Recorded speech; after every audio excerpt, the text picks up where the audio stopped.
Bonjour, bonjour les mamans leaders, bonjour les bâtisseuses de destinée. Nous sommes à notre jour 4 de la semaine de la guérison par l'amour. Je suis vraiment très heureuse de partager ce jour 4 avec vous. Et ce jour 4, en fait, est tout simplement dédié à ta relation avec les autres, en fait. Hier, on a vu comment activer l'amour de soi, ce qui sous-entendait donc euh, travailler ta relation en fait avec toi-même. On t'a donné quelques clés, on t'a partagé des étapes à suivre. Et en fait, aujourd'hui, c'est tout à fait logique maintenant d'aller chercher donc à travailler ta relation avec les autres. Il faut savoir que nous sommes des êtres relationnels, ce qui signifie qu'on a besoin des autres, qu'on le veuille ou non. On ne peut pas s'autosuffire. Vraiment, même la personne qui part vivre dans une grotte aura toujours besoin de se connecter avec son environnement, se connecter avec l'univers, se connecter avec ce qui l'entoure, la nature, les animaux. Euh, donc là, je parle de la personne qui décide d'aller vivre peut-être en montagne. En montagne, il n'y a pas forcément beaucoup de monde, ou même aller vivre dans une grotte. Il y a toujours cette connexion avec l'élément extérieur. Donc, en tant qu'être relationnel, vous avez besoin justement de cette connexion avec les autres. Et pour que ça marche très bien, il est important de travailler cette relation avec autrui. Parce que, en fait, tout comme tu apportes la lumière aux autres, parce que je suppose ici que tu es une lumière, maintenant que tu as guéri tes blessures intérieures, maintenant que tu sais comment tu peux faire, euh, tu es une lumière.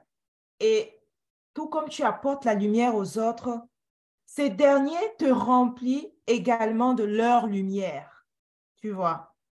Parfois, tu accéderas à un niveau grâce à une relation. Parfois, tu ouvriras une porte. Une porte va s'ouvrir dans ta vie, peu importe le domaine, grâce à une connexion divine que tu as rencontrée. Quelqu'un qui te parle à une conférence. Ça peut être un livre que tu lis, l'auteur. C'est une connexion divine. Tu achètes le livre, tu lis et tu vois que ta vie a changé. Parfois, tu auras un déclic puissant grâce à ce que tu entends d'une tierce personne. Parfois, tu vas guérir d'une maladie grâce à une personne, parce que cette personne va t'apporter la connaissance de la guérison. Il faut savoir que tout part de soi. Comme l'a bien signifié ce matin Madame Paulette Mayap, tout part de soi. Ton monde extérieur, en fait, ne fait que refléter ton monde intérieur. Par exemple, si tu as cette sensation ou cette impression que les autres te fuient, te critiquent, te traitent mal, selon toi, c'est que toi-même, intérieurement, toi-même, inconsciemment, tu te fuis, tu te critiques, tu ne te traites pas comme tu es censé te traiter en tant que merveille de cet univers.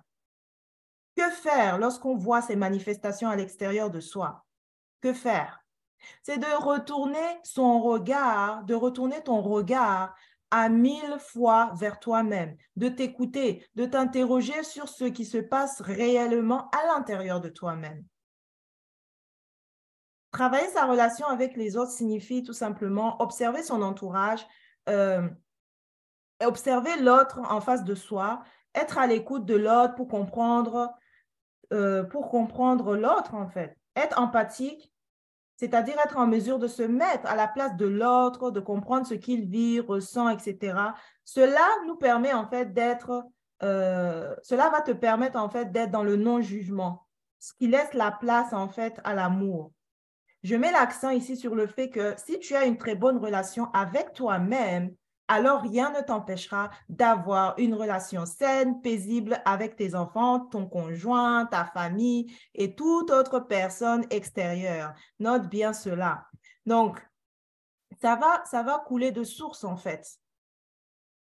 Tu vas pas manifester des personnes, tu vas manifester des personnes qui ont la même énergie que toi en fait.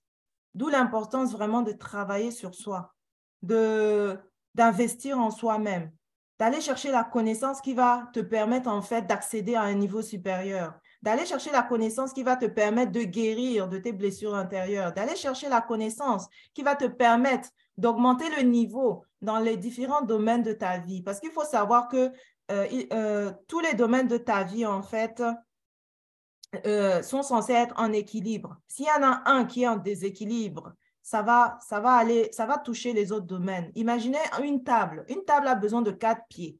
S'il manque un pied, la table va être un peu bancale. Ça ne va pas bien tenir. Et à un moment donné, ça va tout simplement s'effondrer. C'est valable aussi pour tous les domaines de ta vie. C'est Dounia, je vais m'arrêter là pour aujourd'hui, pour ce jour 4. Les exercices ont été partagés dans le groupe Elle aime ma parentalité sereine. Pour celles qui ne nous ont pas encore rejoints dans le groupe, venez dans le groupe et tout, parce qu'on partage aussi les témoignages. On ne peut pas tout mettre sur YouTube. Donc, venez aussi dans le groupe, partagez vos émotions, partagez vos témoignages et vraiment, parce que c'est une grande communauté, la communauté des mamans leaders, la communauté des bâtisseuses de destinée. Vous avez quelque chose à offrir à vous-même et aussi aux autres. Donc, je vais m'arrêter là pour aujourd'hui et merci vraiment à ma partenaire, ma Paulette Mayap, qui a partagé aussi son opinion, son opinion aussi sur cette thématique de la relation avec les autres. Et vous aurez son audio, soit sa vidéo tout à l'heure. Merci infiniment. Bye bye. C'était Dunia. Salam. Merci.